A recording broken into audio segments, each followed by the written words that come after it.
আমার বুঝজ্ঞান হইছে থেকে নিয়ে ছাত্র জীবনে যখন আমি অনেক ছোট ছিলাম, এই দোয়া যেদিন আমি পড়েছি কোরআনে, ওই দিন থেকে আজও পর্যন্ত আমার মনে হয় না আমার জীবনে 2 মিনিটের কোনো দোয়াও যদি হয়, 1 মিনিটের দোয়াও যদি হয়, মুহূর্তের দোয়াও যদি হয়, আমি এই দোয়াটা কখনো মিস করি বলে, জ্ঞাতসারে মিস করি বলে আমার মনে পড়ে না। ছাত্র জীবন থেকে শুরু করেছি, আজও পড়ে যাচ্ছি। আলহামদুলিল্লাহ, আল্লাহর কাছে শুকরিয়া আদায় করে আপনাদেরকে বলতে পারি, এই দোয়ার সুফল আমি নিজের চোখে দেখেছি, আমি নিজে ভোগ করছি।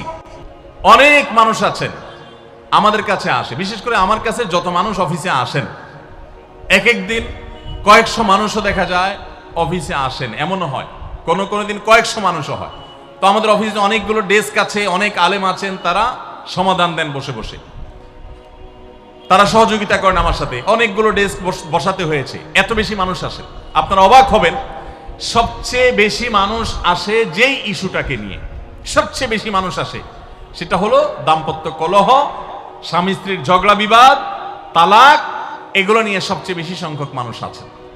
এবং আপনারা আরো অবাক হবেন, গরিব মানুষদের মধ্যে স্বামী স্ত্রীর মধ্যকার দূরত্ব, তাদের মধ্যকার কলহ, দ্বন্দ্ব, ঝগড়া, ফাসাদ, এগুলোর পরিমাণ বা রেশিও যত বেশি, টাকা পয়সা যাদের আছে, সামাজিক অবস্থান যাদের ভালো, আমার অভিজ্ঞতা হলো তাদের মধ্যে দাম্পত্য জীবনে কলহের পরিমাণ তুলনামূলক বেশি।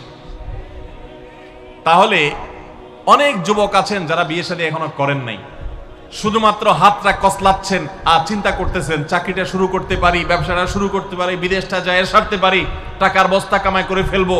তখন বউ একেবারে শুয়ের মতো সোজা থাকবে, আমাকে দিল জুড়ে ভালোবাসবে, আদর করবে, ভালোবাসা হবে, সম্প্রীতি হবে, চোখে মুখে লাল নীল রঙিন স্বপ্ন অনেক যুবক ভাইরা এখনো দেখছেন।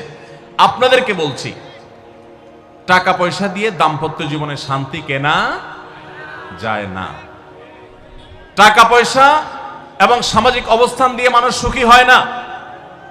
আমাদের কাছে অনেক মানুষ এসে চোখের পানি ফেলেন, তাদের সামাজিক অবস্থান অনেক মজবুত, তাদের সামাজিক স্ট্যাটাস কল্পনার অতীত, কিন্তু তারা পারিবারিকভাবে সুখী নন। আমানতদারিতার কারণে তাদের প্রাইভেসি রক্ষা করি আমরা, কখনো ইশারাঙ্গিত আমরা তাদের প্রাইভেসি ভঙ্গ হতে পারে সেভাবে বলি না। কিন্তু আমরা রেশিওটা আপনাদের সামনে পেশ করছি এজন্য, আপনারা যারা হাত কসলাচ্ছেন, যারা বেকার যুবক আছেন, যারা স্টুডেন্ট আছেন, যারা মনে করছেন যে টাকা পয়সা কামাই করে বস্তা ভরি, তারপরে আমি বিয়ে শাদী করে ফেললে সুখের সাগরে হাবুডুবু খাবো, আমি এরকম দেশ বিদেশ ঘুরতে থাকবো, এই রঙিন স্বপ্ন যারা দেখছেন তাদেরকে বলছি, বিশ্বাস করুন, সুখের সাথে এই টাকা পয়সা এবং সামাজিক অবস্থানের সম্পর্ক আপনি যতটা আছে মনে করেন, বাস্তবে ততটা নাই। সুখী দাম্পত্য জীবনের জন্য পুরুষ এবং নারী উভয়ের জন্য সর্বপ্রথম এবং প্রধান করণীয় হলো আল্লাহ তাআলার কাছে অনেক আগে থেকে দোয়া করতে থাকা, দরখাস্ত সাবমিট করা যে আল্লাহ, আমার পরিবার, আমার স্ত্রী, আমার অনাগত সন্তান সন্ততি যারা আসবে আমার বংশে, আমার ঘরে, আমার সংসারে, আমার পরিবারে, আল্লাহ আপনি তাদেরকে নেককার, তাদেরকে মুত্তাকিদের ইমাম এবং তাদেরকে এমন মানুষ বানিয়ে দেন যেন তারা চক্ষু শীতলকারী হয়। আপনাদেরকে একটা দোয়া শিখাতে চাই, অনেকে হয়তো জানেন, সূরা ফুরকানের 74 নম্বর আয়াত। সূরার নাম কি বলেছি? ফুরকান। আয়াত নম্বর কত বলেছি? 74। এজন্য আপনাদেরকে আমি বলতে চাই, বিবাহিত হন কিংবা অবিবাহিত হন, আপনার দাম্পত্য জীবনের সুখের জন্য সর্বপ্রথম এবং প্রধান করণীয় হলো এই দোয়া। এর বাইরে আরো সাধারণভাবে আল্লাহ তাআলার কাছে দোয়া করতে থাকা, যেন আল্লাহ তাআলা আপনাকে এমন একজন জীবন সঙ্গী দেন। মা বোনরা দোয়া করবেন জীবন সঙ্গী, আপনারা দোয়া করবেন এমন যেন জীবন সঙ্গিনী দেন, যে জীবন সঙ্গী আপনার চোখ জুড়ানোর মতো হবে। দেখুন, আল্লাহর ভাষা এমন যে এই ভাষা তো অলৌকিক, এটাতে কোনো মানুষের ভাষা নয়। দোয়ার ভাষ্য লক্ষ্য করেন, আল্লাহ শিক্ষা দিচ্ছেন আমাদেরকে, রব্বানা হাবলানা মিন আজওয়াজিনা ওয়া যুররিয়াতিনা কুররাতা আয়ুন, হে আমাদের রব, আমরা আপনার কাছে এমন স্ত্রী চাই, এমন সন্তান চাই, এমন পরিবার চাই, যেই পরিবারের সদস্য, আমার স্ত্রী, আমার সন্তানরা আমার নয়ন জুড়াবে, আমার চোখ জুড়াবে, এরকম মানুষ চাই। একটু ভাষাটা লক্ষ্য করুন, আমরা সাধারণত দোয়া করলে কি চাই? আমরা এক একটা দিক চাই।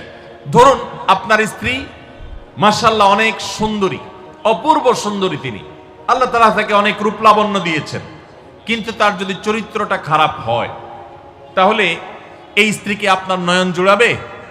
চোখ জুড়াবে? চক্ষু শীতলকারী হবে? আপনার স্ত্রীর চরিত্র ভালো, দেখতে শুনতেও মাশাআল্লাহ সুন্দর, কিন্তু পড়ালেখা নাই, বুদ্ধিশুদ্ধি নাই, একটু বেকুব কিসিমের, তাহলে কি আপনার চোখ জুড়াবে? ভালো লাগবে? আপনার স্ত্রী শিক্ষা দীক্ষাও আছে, জ্ঞান গরিমায় মাশাআল্লাহ তিনি ভালো, রিচ, সমৃদ্ধ, আবার চেহারা সুন্দর, আবার তার মধ্যে তার চরিত্রের সমস্যা নেই, কিন্তু সমস্যা কি? সমস্যা ধরুন তার ভিতরে এমন রোগ আছে, শারীরিক রোগ, যেই রোগের কারণে আপনার জন্য সেটা বড় কঠিন পরিস্থিতির মুখোমুখি হতে হয়। ধরুন দুরারোগ্য কোনো ব্যাধি আছে, মরণ ব্যাধি আছে, এমন কোন রোগ আছে যেটার কারণে আপনাকেও সাফার করতে হয়, তাহলে এই স্ত্রী কি আপনার চোখ জোড়াবে? ঠিক একই কথা স্বামীর ক্ষেত্রেও প্রযোজ্য, সন্তানের ক্ষেত্রেও প্রযোজ্য। আল্লাহ তাআলা এমন একটা শব্দ শিক্ষা দিয়েছেন, দেখুন, আল্লাহর কাছে চাইতেও জানতে হয়। উল্টাপাল্টা দোয়া করলে দোয়া পূরণ হয়ে যাবে, কবুল হয়ে যাবে, কিন্তু আপনার কাজ হবে না। অনেক যুবক আছে আল্লাহর কাছে দোয়া করে, আল্লাহ বেশি না, লাখ পাঁচেক টাকা চাই। কত? লাখ পাঁচেক। অনেক যুবক লিখে দেয় আমাদেরকে, হুজুর দোয়া করবেন বেশি না, আমি আল্লাহর কাছে লাখ পাঁচেক টাকা চাই। আল্লাহরে টার্গেট দিয়ে দিছে, কত লাগবে? 5 লাখ। কেন? একটা বাইক কিনবে। যুবক মানুষ, রাস্তাঘাটে বাইক ছাড়া চললে ভালো লাগে না, আর একটা ভালো সেট কিনবে, না হলে ফেসবুক স্ট্যাটাস ভালো করে দেওয়া যায় না, ছবি তুলে দেওয়া যায় না। সাইফুল্লাহ ভাই ছবি তুলে দিতে বলছেন না, মাহফিলের ছবি তোলা যায় না। আর কিছু টাকা দিয়ে ছোটখাটো একটা দোকান কিছু একটা করবে, বিয়ে শাদীর ব্যবস্থা করবে, বাস, বেশি কিছু চাই না। তো আল্লাহ তাআলা 5 লাখ টাকা ধরেন আপনাকে দিয়ে দিল, সাথে একটা রোগও দিয়ে দিল, ওই রোগে খরচ হবে 6 লাখ। তাহলে আপনার এই 5 লাখের কোনো মানে আছে? আপনারা একটা প্রসিদ্ধ ঘটনা অনেকেই শুনেছেন, একটা চুটকি, যে এক যুবক দোয়া করছে, আল্লাহ তোমার কাছে আমি এমন একটা লাইফ চাই, বিশেষ করে বেকার যুবকরা এগুলো বেশি দোয়া করে, আল্লাহ তোমার কাছে এমন একটা লাইফ চাই, বেশি কিছু না, যে লাইফে 2 হাত ভর্তি টাকা থাকবে আর আশপাশে শুধু নারী আর নারী থাকবে, এরকম একটা লাইফ চাই। তো আল্লাহ তাআলা তার দোয়া কবুল করে ফেলছে। দোয়া কি করছেন? কবুল করে ফেলছেন। দোয়া কবুল করছেন কিভাবে? দোয়া কবুল করে তাকে আল্লাহ তাআলা এমন একটা বাসের কন্ট্রাক্টর বানিয়ে নিছেন, যে বাসটা হলো মহিলা বাস,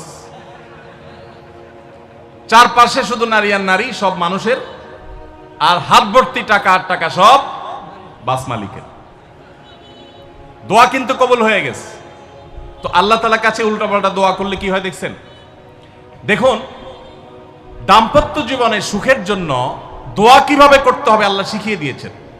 রব্বানা হাব লানা মিন আজওয়াজিনা ওয়া যুররিয়াতিনা কুররাতা আয়ুন, আল্লাহ আমার পরিবারের সদস্যরা যেন এমন হয় যে তাদেরকে দেখলে আমার নয়ন জড়িয়ে যাবে। অর্থাৎ নয়ন জোড়াতে হলে সব দিক থেকে পারফেক্ট হতে হবে, সব দিক থেকে ভালো হতে হবে, তখনই তো দিল জোড়াবে। ওয়াজআলনা লিল মুত্তাকিনা ইমামা, আর আমাদের সবাইকে, গোটা পরিবারকে আপনি মুত্তাকিদের ইমাম বানায় দেন, সৎ মানুষ বানায় দেন। কারণ সৎ যদি না হয়, আল্লাহভীরু যদি না হয়, তাহলে কখনো তাদের মাধ্যমে আপনি সুখ শান্তি পেতে পারেন না।